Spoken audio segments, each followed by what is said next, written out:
Good morning out there in YouTube land. Matthew back here with you today, starting out the video sharing my new Spida-Mitchell, Donovan Mitchell t-shirt.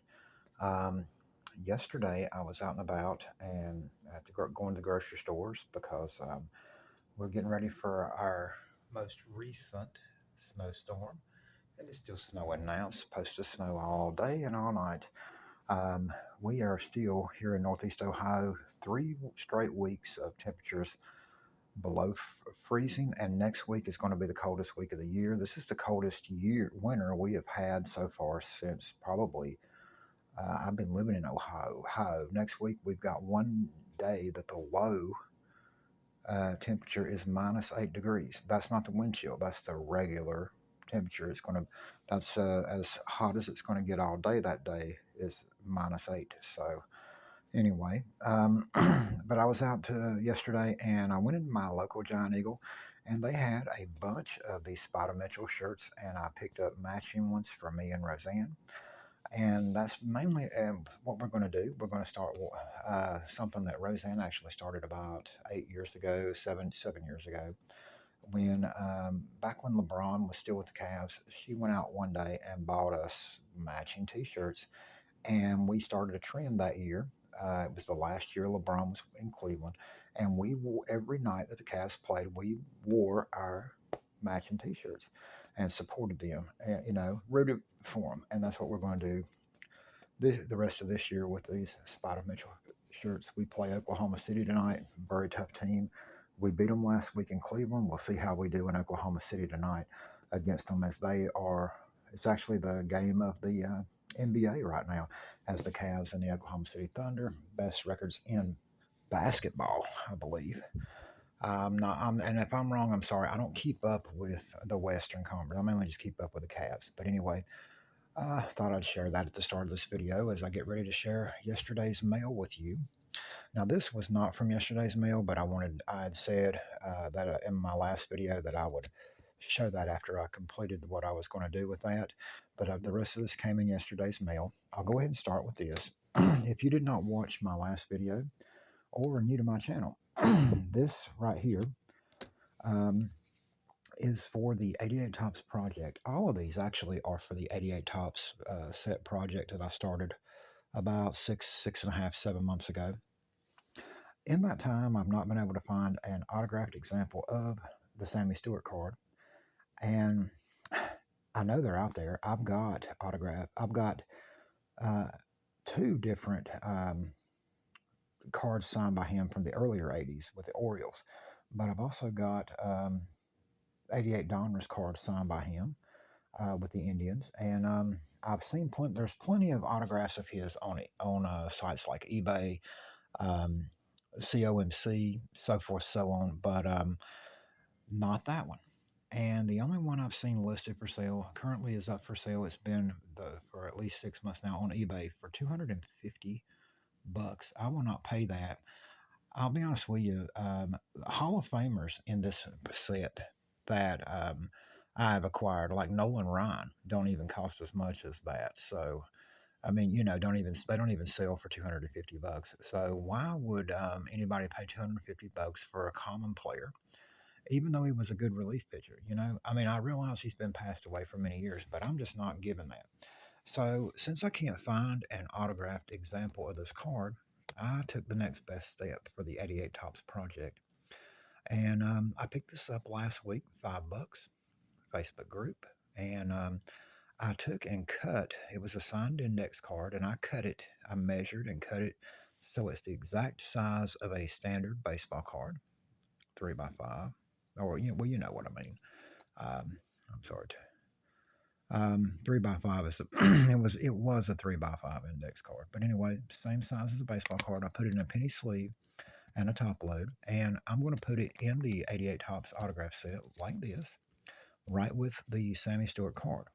Now, in that way, if I can't get it the actual card autographed by Sammy Stewart, at least I have his actual authentic autograph. That is his autograph for the set, and that's what I'm going to do. And I actually took just last night, and I got it for a little bit less than $3.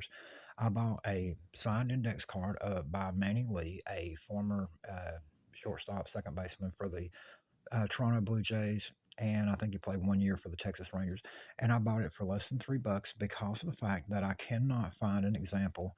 Um, Manny Lee does not sign, but he's still living, but he does not sign by mail. I cannot find an example of his 80, even though there's tons of his cards out there online for sale that are autographed. The only example I can find of his 88 Tops card for sale that is autographed, the guy wants $40 for it on eBay. I will not pay that kind of money for an unauthenticated. I mean, it would be one thing if it, at least if it was like authenticated by PSA or something, but I'm not going to pay $40 for a common player's autograph that's not authenticated. $5 is the limit on a common player, in my opinion. So if it's not already authenticated, then I understand the authentication fees, stuff like that, and it is slabbed. But so anyway, when I get that Manny Lee signed index card, I'm going to do it the same way I did this.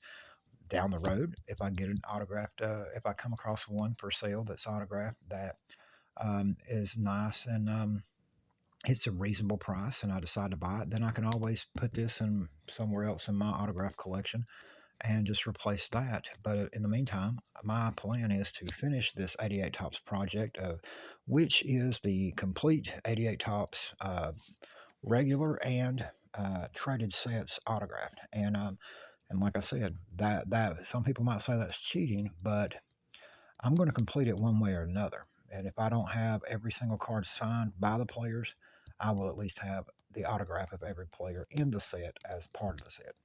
All right, now that was from a couple of days ago's mail. This is all what came in yesterday in the mail. This is the big one, biggest one that came in yesterday. And I'll go ahead and tell you this: with all of this, including the Sammy Stewart, this puts me up to 498 autographed cards for the 88 Top set, 73 out of 132 for the traded set. The reason I have checklist in parentheses, that's the regular standard checklist. I don't plan on trying to get those autographed. I know some people that build sets do. I don't. I do the team leader cards, but not the checklist. So anyway, we have, that is more than half of both sets. And we're making good ground. And now on to yesterday's mail. I'll start with this. Keith Moreland, very tough to get autographed. Um, Moreland, not a through the mail signer. Um, he's one of those guys that you pretty much have to look on sportscollectors.net for when, like, and hope that he does a paid signing somewhere and where you can send off and get him to sign a card or whatever, because you're not going to get him through the mail, just like, send him a letter with a card. And or either that or buy, hope to find and buy online autograph of, that he signed years ago from his playing days, or when he did do through them. Because at one time, these two guys right here were both at one time, Jamie Moyer and Moreland, guys that were great through the mail signers. And as the years went by, they just got sick of being bombarded with mail. And it's not from people that was writing and asking them to sign, a couple of cards. It was from people that were the same people. These players ain't dumb. They can see the names on the address, the return address, and everything. They recognize they have the same people sending to them 3 and 4 times a month, and then they get online and they find out all these autograph cards of them are on, for sale online on eBay, stuff like that. And people also, these dealers sending them 10, 12 cards at a time, and they sign for them once, and then 2 weeks later they got another letter from the same person, same address, 10, 12 more cards, and they're just, they just stop signing. And sadly there's people like that that's, do like that is ruining the hobby, because several players will just quit signing altogether. And that's what's happened with these two by through the mail. They've just quit signing altogether. This one is off center, but the 88 Tops traded, which this card is part of, notorious for being off center. This set was mass produced, but it was mass produced off center. There are good centered cards out there, that you can find, but they're few and far between. So I had to make do with a card that's off center enough that you can see top to bottom, the border is just way bigger on top than the bottom. And it is signed in black Sharpie. I prefer blue. Actually, two of these were black Sharpie, and one of these that come in today was ink pen. But When you get to these guys that are harder to get, Black Sharpie will do to complete the set. And so that right there was a $5 pickup, and that's my limit for a common player. I will not pay more than that. I will wait to complete the set till I find one in that range, or I will do like this. Now Sammy Stewart is passed away, so that I can his autograph. I would, I don't expect to find this card signed for $5 or less because he has passed away, but not $250. And same thing, like this guy, he's still living. I'm not going to pay more than $5, and that's what I paid for that. Same thing here, another $5 autograph, Black Sharpie, but Moyer. Very tough to get. You cannot get him through the mail anymore. But at one time, he was an awesome signer through mail. Sadly, both of these guys stopped signing. He stopped signing, I think, before I got into autograph collecting, and he stopped signing right after. And I never sent him that. Just happened to never send him that particular card. Pat Purry, another very tough to get autograph. This guy, most people probably remember, if that do remember him as a relief pitcher on some Whitey Herzog's Cardinals, St. Louis Cardinals teams. But this is in black ink pen, and I'm happy with that. This card, because it was in ink pen, I actually felt like I got a pretty good buy, $3 for this card, and because he is tough to get. And that is three tough autographs down for the set. Two in the regular set, one in the traded. And then the big one that came in yesterday, in my opinion, Dale Murphy. Murphy has never been a great through the mill signer. He might have been years ago, but not in many years. I mean, you have to go back. He hasn't been a great through the mill signer in about a decade. And then he started signing through Pass Pros. Only now he no longer signs through Pass Pros. So you're going to have to find him on a paid signing or something at this point. And this right here, the last when he just about a year ago, it was $20 or $25 one through Pass Pros at that time. And now, if you go to the Pass Pros website, Murphy's name is not even there when you do a search. So he has quit working with Pass Pros and stopped signing.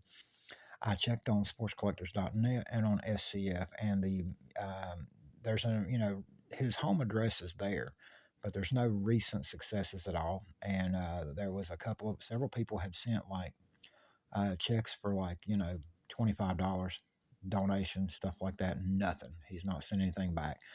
But I ended up picking this up in a Facebook group, um, $15, which I'm fine with, and because it completes a need in the set, I put it. It came in a top load, but I put it in a magnet one touch because to me Murphy is should be in the Hall of Fame. Some people will argue no, no, but I'm going to tell you what.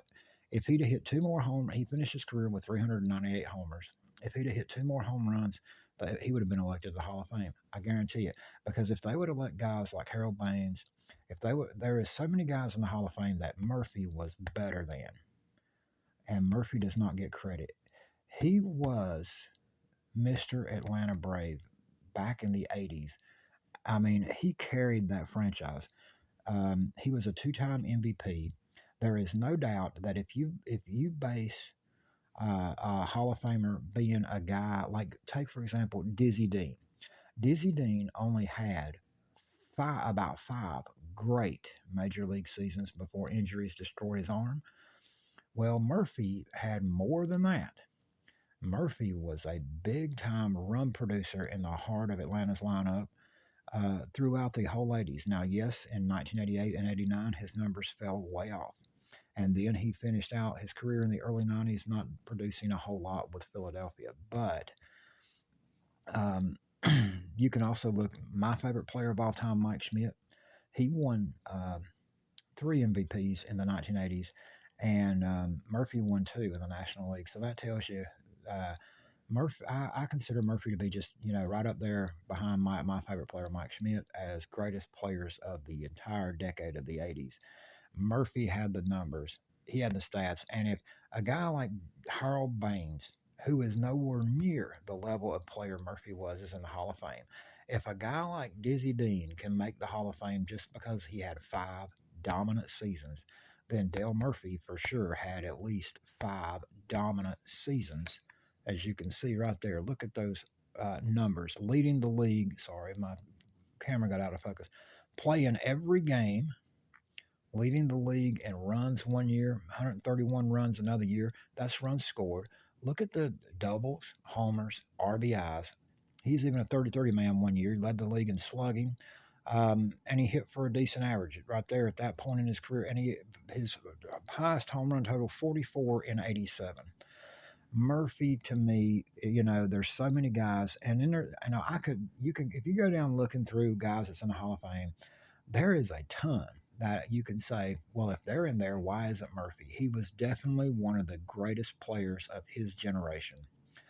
And some people say, like a lot of younger people that never saw him play, don't know nothing about 80s baseball or 70s baseball or even 90s baseball for that matter, they'll say, well, this isn't the Hall of Very Good. Well, then why are all these other guys in there if it's not the Hall of just the Very Good?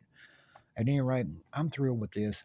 Now, if my sister watches this video, she'll get a kick out of this because I'm sure she remembers Dale Murphy. Growing up, when I played Little League growing up, the team that I played for was called the Braves. Well, my sister, who was 6.5 years younger than me, played T-ball. When she first started getting into liking sports as a kid, she started out T-ball. The name of her T-ball team was the Braves. And being her older brother, and because her team was the Braves, I had a big baseball card collection at that time, and I gave her a lot of duplicate cards of the Braves players at that time. And I gave her cards that I had duplicates of Dale Murphy, and I'll, explain to her he was the best player they had, the best player on their team, and one of the best players in all of baseball, which he was. And so anyway, I'm glad to get his autograph. Like again, now this came from a guy that I bought a lot of autographs from.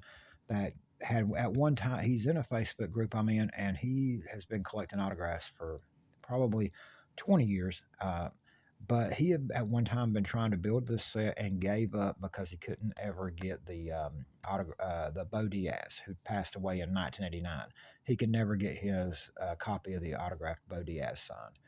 And but he didn't do these little things like I've decided that I'm going to do. So hopefully I can find a Bo Diaz that will look like, like even an index card if I have to, if I can't find an example signed at a reasonable price. But anyway, that is a nice addition to the 88 Tops master set. And again, if you're new to my channel, you can go click on the channel name, my channel name, in this at the bottom of this video. Baseball card mat, and go to my page, check out my other videos. There'll be a listing if you're interested in seeing what I mean by 88 Tops Project. There is a playlist called that, and the earliest videos on it show the cards that I had signed already when I first started this project, and you can follow along as I've gained ground in, trying to complete this project. There will be a lot of other videos that have nothing to do with this project, and what I aim to do as it gets harder to to acquire more signatures, I will add videos as I get more cards for the set. But at the same time, I'll have videos that uh, will be things I pick up or whatever, or even TTM videos that have nothing at all to do with the 88 Tops project. This is just something that I decided to do. Um, you know, about, like I said, 6.5, 7 months ago now, I guess. And I just decided to start a series on YouTube and show that. Anyway, thank you for watching. Like, share, and subscribe. And I'll be back again soon with more videos.